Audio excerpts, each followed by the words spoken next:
A 28-year-old professional with a master's degree in business analytics and a job at a multinational corporation responds to a late-night delivery call.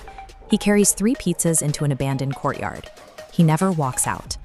Anshul Kuncha moved from Telangana to the United States to build a career. After finishing his master's, he worked corporate hours during the week and gig economy shifts on weekends to supplement his income.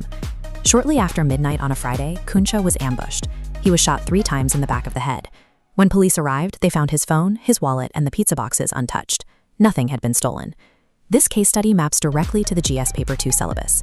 It illustrates the intersection of diaspora safety and the tactical evolution of premeditated crimes targeting Indian students and workers abroad. For prelims context, we locate Pennsylvania on the East Coast. It shares borders with New York, New Jersey, Ohio, Maryland, and Delaware.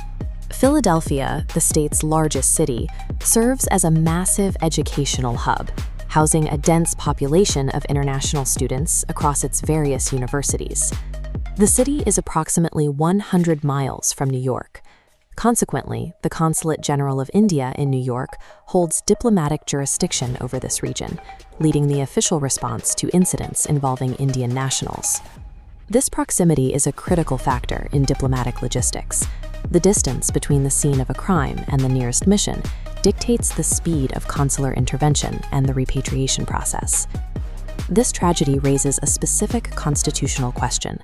To what extent does the protection of life and personal liberty under Article 21 apply to an Indian citizen once they leave the country? India cannot enforce its domestic laws on foreign soil. Instead, the state fulfills its obligation to protect its citizens through international frameworks, primarily the 1963 Vienna Convention on Consular Relations.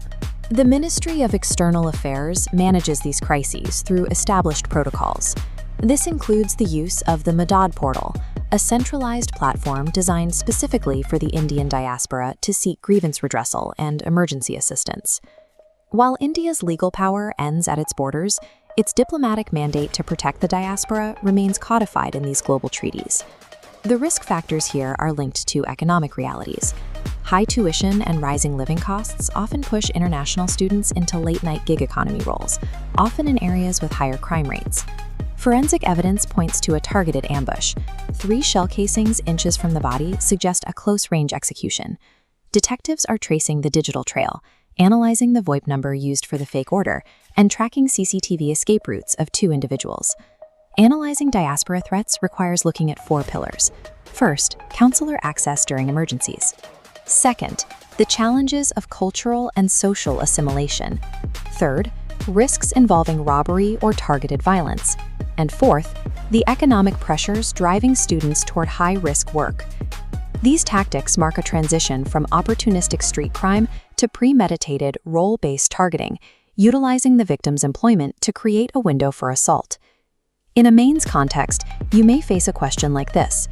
Critically examine the multidimensional vulnerabilities faced by the Indian diaspora and evaluate the institutional mechanisms for their safety. A structured 150-word answer should begin by identifying the scale of the Indian diaspora. The body must address economic drivers like gig economy risks and the role of MEA protocols. Conclude by suggesting policy improvements, such as mandatory pre-departure safety briefings. For prelims, focus on the geography of the U.S. East Coast and the specific diplomatic protections granted under the Vienna Convention. Mastery of these topics comes from converting tragic headlines into organized, syllabus-aligned evidence. The Philadelphia tragedy is not an isolated event. It aligns with a pattern of recent attacks on Indian students in Canada and Australia, pointing to a broader shift in the security landscape for the diaspora. These events inform the debate between brain drain and brain circulation.